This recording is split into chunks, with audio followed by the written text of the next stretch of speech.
The Valorant Battle Pass can be tricky to complete for people who don't spend every waking moment of their life on the game. And while that's clearly an exaggeration, I was curious, how fast from start to finish can you complete the Valorant Battle Pass? So I decided I'd break down the numbers and figure out first how much you have to play to just complete it at a normal pace, and then how fast you could complete it in one sitting starting at 0 XP.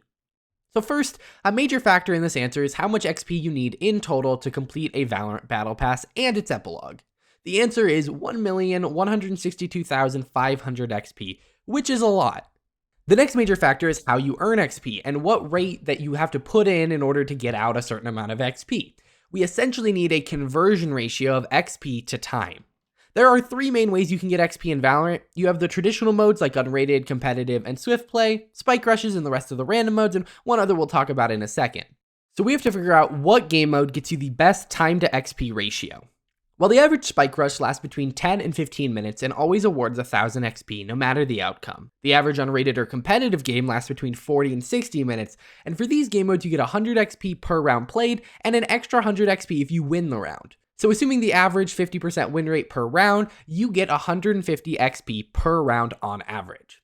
When you break it down, the ratio of time to XP is highest in Spike Rush, and as such will be used in our calculations today for the fastest time. However, you can also earn XP from daily and weekly missions, with you being able to earn 4,000 XP per day from dailies and an average of 30,000 XP per week from weeklies if you average the totals over all of the weeks. So, how much do you have to play to complete the Battle Pass? While playing Spike Rushes, you would need 1,162 Spike Rushes, which would take about 14,525 minutes or 242 hours or about 10 days straight. However, that doesn't account for missions. Totaling the weekly missions, you can knock off about 360,000 XP, or about 360 Spike Rushes. This reduces the total needed XP to 802,500. Adding the 4,000 a day for weeklies, it knocks it down even further to 466,500 XP needed. This does depend on the length of the season, however they typically adjust weekly reward amounts to make the amount needed to play for each act the same. This means you need about 467 Spike Rushes or about 97.2 hours of gameplay if you complete all your missions. However, there is another wrench to throw in this: XP boost. As of early 2023, you can have a total of 43% bonus XP, with a 3% bonus for owning the Battle Pass, a 20% bonus for the Xbox Game Pass program, and 20% for the seasonal squad boost that come out here and there. With this, you would only need 813 games, or about 7 days straight without missions, compared to the 1,162 Spike Rushes and 10 days straight you would need without it, so the bonus is a pretty significant amount. If you remove the XP you get from missions, the number drops even more, with you only needing 326 games of Spike Rush, or about 67.9 hours, instead of the 97 hours you would need without the boost, so you're saving about 30 hours of gameplay. So that's kind of the answer. To complete the Battle Pass, you need between 97.2 hours and 67.9 hours to complete it, depending on what XP boost you have. Obviously, squad boost isn't around all the time, but we're talking about the theoretical fastest time. If you did decide to play unrated or competitive, you would need 3,110 rounds on average, including missions, or about 7,750 rounds without missions. That brings us to about 19,375 minutes, or about 322 hours without missions and 129 hours with missions. This is higher than Spike Rush in both categories, but it is still an option, as typically unrated and competitive is like the core gameplay of Valorant. But what about from start to finish as fast as possible?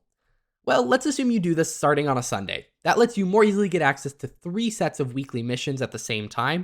And you can do this by basically letting you build one set of weeklies up. So on that Sunday, you currently have the week before's weeklies, and it lets you have like one set stored. So then you would have last week's weeklies active, the current week's weeklies stored, you'd finish them both on Sunday, and then the next day on Monday, you would get another set of weeklies, which was for that week, allowing you to basically complete 3 weeklies at the same time. If you do this at the end of the season, the weeklies are worth the most amount of XP, so that means you'll get even more from this strategy. So we're assuming we're near the end of the season, we have 0 XP on the Battle Pass, and we have the XP boost.